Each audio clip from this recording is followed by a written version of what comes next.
자, 그래서 뭐 계속 예상을 하는 거지만 그럼에도 불구하고 숙명처럼 평론하는 사람들은 예상할 수밖에 없지 않습니까? 예.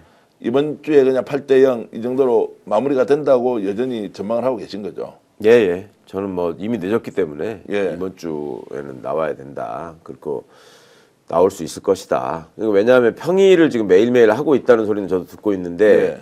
그렇게 시간이 길지 않아요, 지금. 예. 1시간 반 뭐 이 정도를 하고 있다고 하거든요. 예. 그렇다면 마지막 수순에 들어갔다는 건데. 예. 그러니까 지금 말씀처럼 일각에서 이제 무슨 조선일보를 필두로 뭐 5대3 비각이다. 내지는 뭐 각하다. 이런 얘기를 퍼뜨리고 있는 것 같더라고요. 그리고 이렇게 돼 있는 상황은 재판관들 간의 의견이 그 좀 심하게 충돌하는 것 같다. 네. 그렇게 볼 수밖에 없지 않느냐. 예. 이런 얘기들이 있던데 그거를 자초한 게 이제 헌법재판소죠. 그러니까 모든 사람들이 볼 때 상식적인 선을 지금 넘어섰어요. 너무 예. 늦어지고 있기 때문에 그러면 기존에 우리가 그럴 수는 없다, 그럴 리가 없다라고 생각했던 점까지 포함해서 지금 걱정해야 되는 거 아니냐라고 예. 생각하는 심정은 제가 이해를 하는데 그렇다고 해서 지금 어느 부분에서 과연 그러면 쟁점이 생길 수 있고 어떻게 붙을까 그거는 저는 상상하기가 어렵습니다. 진짜 아무리 법률적 상상력을 동원해 봐도 예.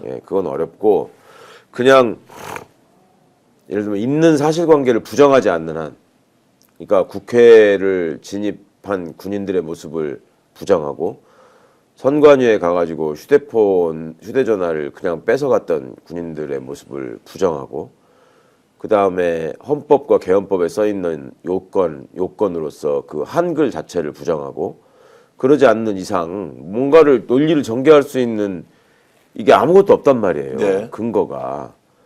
그러니까 도대체 저는 8대0이 아닐 수 있다. 그러니까 한 명 정도가 뭐 저기 엉뚱한 소리를 쓸 수 있다라는 예상들이 지금 일부 나오고 있는데 그 한 명을 주로 조한창 재판관을 얘기합니다. 예, 예. 아무 얘기도 안 하고 그동안에 계속 이렇게 있다가 지금 자기가 청문회 때 다짐했던 얘기하고 전혀 반대되는 행보를 보일 수 있는 사람이 조한창 재판관이다. 네. 라는 얘기들을 법조계 인사들이 해요. 근데 그거를 조한창 재판관이 모를 리가 없거든요. 그렇게 돼서 혼자서 독박을 쓰는 건데 그럴 용기가 있는 사람이 아니라고 저는 봅니다. 8대0으로 이제 나오는 것이 내일 모레 이제 이번 주에 정리가 되면 이제 좋긴 한데 이재명 민주당 대표의 탄핵 이재명 민주당 대표의 항소심 선고 이후에 예를 들어서 60일 안에 대통령 선거를 치러야 하잖아요. 예. 한덕수가 그걸 안 받아들이고 이것도 공고를 하지 않습니다. 네. 자, 그래서 국민들 앞에 자, 최종적으로 대법원 확정 판결 받아보고 예. 자, 특정 정당의 대선 후보를 이렇게 혹시라도 법적으로 문제가 되는 사람을 후보로 우리가 선출할 수 있겠느냐, 뭐 이렇게 막 억지 논리를 맞추어서 할 가능성은 없어 보입니까? 네. 유죄가 난다는 전제하에. 그런 말씀하시는 걸 저도 들었어요. 예. 어제 이제 그런 시나리오를 얘기하는 분이 있던데 헌재도 그렇지만 이게 윤석열 행정부가 일단 기본적으로 헌법을 무시했고 예. 헌재가 그 과정에서 헌법적 원칙에 따라서 추상 같은 결정을 지금 하지 않고 있기 때문에 예. 그런 걱정이 생기는 것도 맞을 것 같아요. 근데 헌법 조문에는 명확히 예. 60일 안에 선출해야 된다고 돼 있습니다. 예. 그러니까 그 공고를 미룬다고 하는 것도 길어야 한 달이에요, 한 달. 왜냐하면 또 법에 보면은 20일 전까지 또 선거일이 정해져 가지고 당사자들한테 통지가 돼야 되고 예.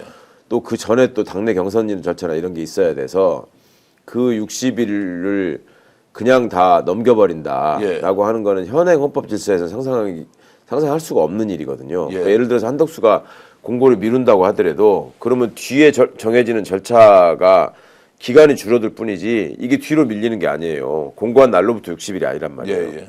그러니까 이거를 좁혀가지고 아예 이날 선거가 못 이루어지게 하는 그러니까 60일째 되는 날에도 선거가 못 이루어지게 하는 그런 유연적인 행동을 지금 한덕수가 감행할 수도 있다라는 걱정을 하시는 건데 맞습니다.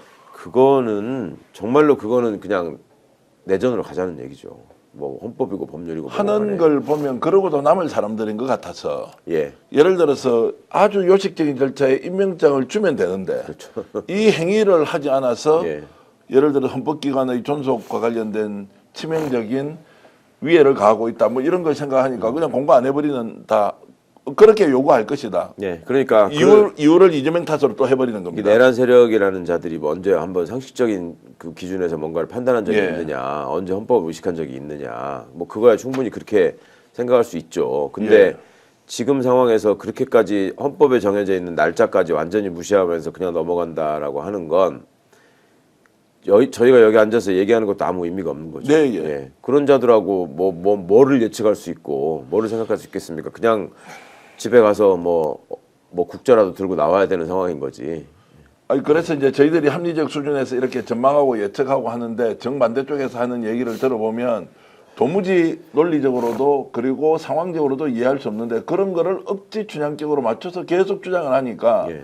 약기각이 될 수도 있다. 그리고 아니 어떻게 범죄자를 대통령으로 만드느냐? 아예 공고하지 마. 이렇게 이제 압박을 넣었을 때 충분히 받아들일 수도 있을 것이다. 이유는 여기서 이 사람들이 지게 되면 모든 것을 다 잃기 때문에 예. 목숨 걸고 싸우는 것이고 우리는 정당성, 논리, 절차 그리고 법적 행위의 정당성 뭐 이런 걸로 가니까 계속 가치지향 세력들이 이런 이익 집단 세력과 싸워서 지고 있는 거 아니냐라는 이제 생각이 들어서 예. 제가 질문을 해도 말이 안 되지만 그러고도 남을 사람인데 그때는 우리 어떻게 해야 되죠? 그래서 컨티전시 플랜 같은 걸 만들어 놔야 되는 거 아니냐 비상 계획을 뭐 이렇게 이제 생각을 하는데 제가 너무 많이 나가는 겁니다. 그러니까 그런 걱정을 하는 분들이 꽤 있죠. 예. 그런 거를 저도 듣고 있는데, 그러니까 컨티전시 플랜이라는 게 우리가 지금 어떤 그 정책 수단이나 무력을 보유하고 있지 않은, 그러니까 예. 권력이 없는, 그러니까 정부를 장악하고 있지 않은 야당 세력이 아무리 민주주의를 지키기 위해서 나선다고 해도 어떤 컨티전시 플랜이 있을까요? 그냥 다 이제 나와서 우리 힘으로 모든 걸 다 바로 잡겠다는 혁명을 일으킬 수밖에 없다. 그런 상황밖에 없는 거죠. 컨티전시 스픽스가 말하는 언론입니다. 대세는 유튜브, 그중에서 스픽스. 좋아요, 댓글, 구독, 알림 설정. 여러분이 저희를 사랑해 주시고 우리가 여러분을 사랑하는 4가지 방법입니다.